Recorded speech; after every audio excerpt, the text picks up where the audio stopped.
Hi and welcome back to Asai Rasai. I'm so glad you're checking out this video because I'm going to show you how easily you can make creamy chicken and broccoli puff pastries.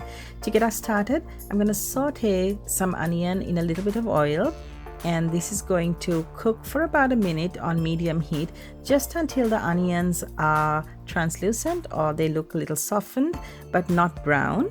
My other ingredients are an egg, some flaked rotisserie chicken. You can use any kind of pre-cooked chicken, and these are some broccoli florets that are frozen. Actually, I haven't thawed them or anything, straight out of the freezer. I've chopped them a little bit so it'll be easier to put in the pastry, and some cream cheese. I'll be needing only about 2 ounces of cream cheese.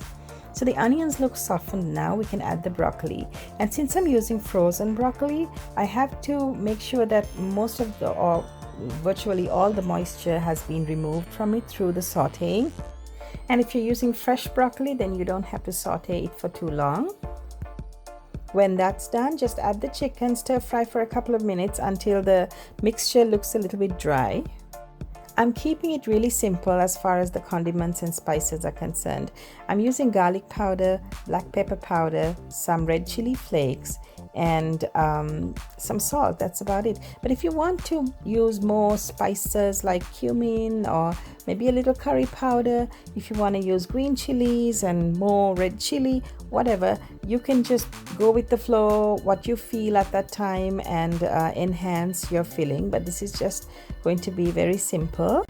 Now you see the filling has become dry. There's some browning on the pan, so I have to reduce the heat, and this won't happen in a non-stick, but just this stainless steel pan tends to do this. And here's my 2 ounces of cream cheese. Now you can add a little more cream cheese if you want to, but for this quantity of broccoli and chicken, 2 ounces worked well for me. And that's my baking tray. I have lined it with foil and I have greased the foil just so that the pastry doesn't stick to the foil. If you're using a new tray or a non-stick new tray, you won't have that problem, but definitely if you're using foil, you would need to grease it lightly. Now combine this mixture really well, and after that I'm going to add a little bit of Parmesan cheese.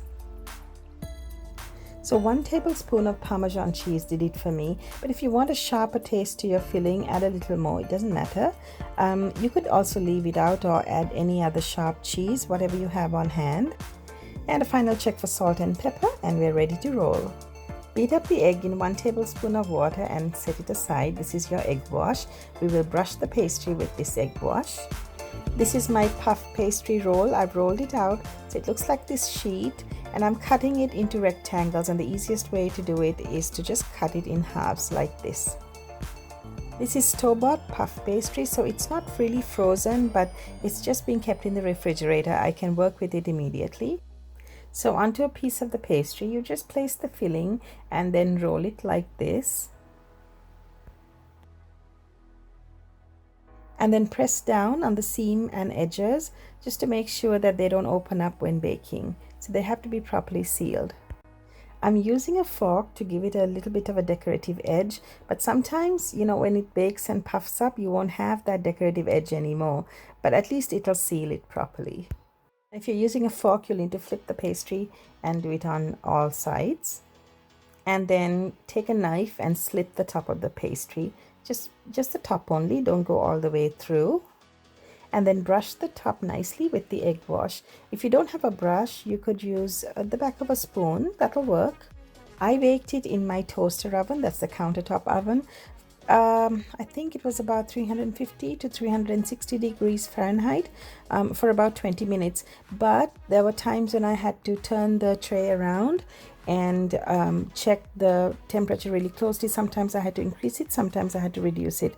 So countertop ovens can be a little bit tricky when you're working with it. If you can pay attention and be nearby and keep checking, then you should be okay to bake this in a countertop oven. But again, check for the oven temperature, and in a conventional oven it's usually 400 degrees, but again, just follow the manufacturer's directions on the packaging to bake your pastry.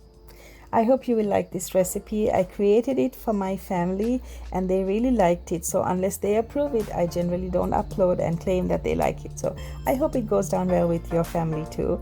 And if you like this video, give me a thumbs up, like, share and subscribe to Asai Rasai. It'll mean a lot to me.